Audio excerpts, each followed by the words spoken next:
Have you always felt awkward? Well, I hope you can relate, but when I grew up, I was not very popular. You can say, had like social difficulties, like socializing with people. Okay, now, when I grew up, I had no idea why some people were cool and some people were not, and why some people were popular and some were not. It was fucking mystified for me. I remember going on summer camp, and I was like very young, like 10 years old.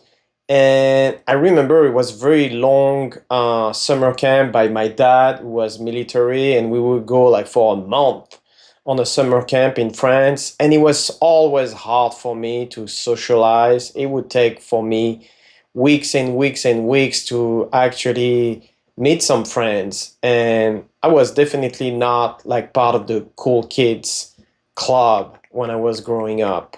Very, very difficult. Reason why is because trying to follow a little bit, but it's subtle. I love knowledge, and back then I love knowledge a lot, just for the sake of knowledge. That's fun for me. But you could kind of argue that needing more knowledge comes from a place you're not enough. Okay, now I realize this is a little bit fucked up, but just try to follow me here. Another things about knowledge is guys who get laid are the most of the time are the most stupid guys in the club. But I don't know if you notice, they also talk with the most certainty about things, even when they say they are the most stupid. They say the most stupid shit, and part of it is what we call the Dunning Kruger effect. You can look it up, and but when you are so dumb, let's say, you're not even aware you are not intelligent. And that's why you can speak with a lot of certainty about things. But for nerd like us, it's the opposite. We are always uncertain in life because we want to have more knowledge and we do not think we have enough knowledge. So that make us like more certain, even more about things.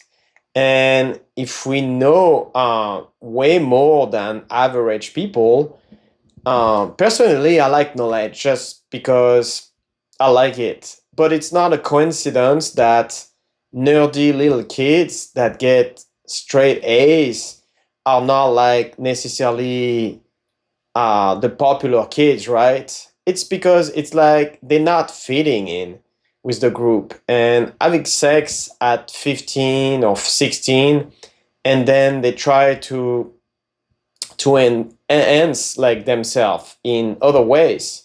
It's kind of a way of thinking about it. Now, the ultimate revenge, to my opinion, is of course when you see all those popular kids, how they actually turn out.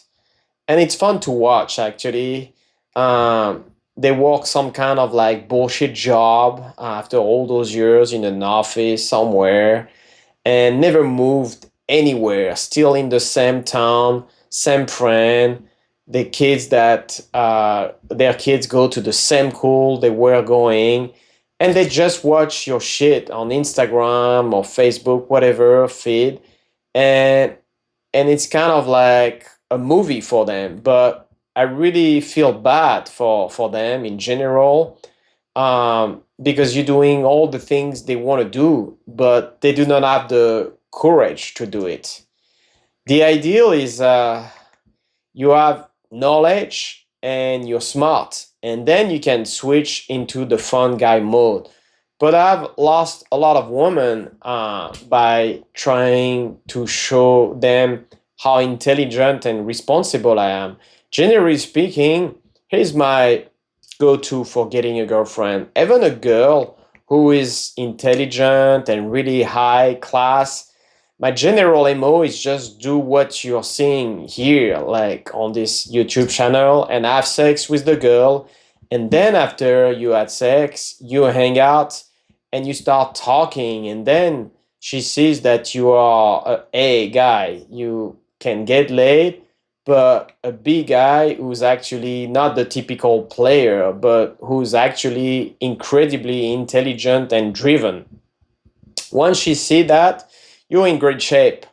Now, one time I remember we were in Toronto with Jeff at the Cabana, I think, and I was really trying to get him lay hard. That was my goal back then. And I saw like two girls, and the second one was gonna be great for him. So I was gaming my girl hard and being this cool, fun guy for the other one. Then at some point, I wanted to turn my girl on even more. So because we wanted to pull, so she started grabbing my cock in the club. What did she do that? I'm feeling it because I want to feel how tiny and soft it is. Why is she doing that? Because she wanted to touch my cock. So an excuse to touch a cock, and I give it to her to excuse to touch a cock. So I've said, I can't get it up. I'm too old with a tiny cock. Then I tell her that I have multiple STD disease and she loves it. So why does a girl like it? I'm doing that type of shit. I mean, pickup in pickup we call that a DLV, a demonstration of lower value.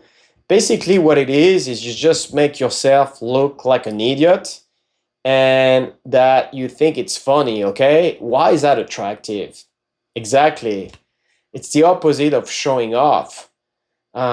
See, showing off, like Ram in the Ram thing, how they bash each other's head to see who's the strongest.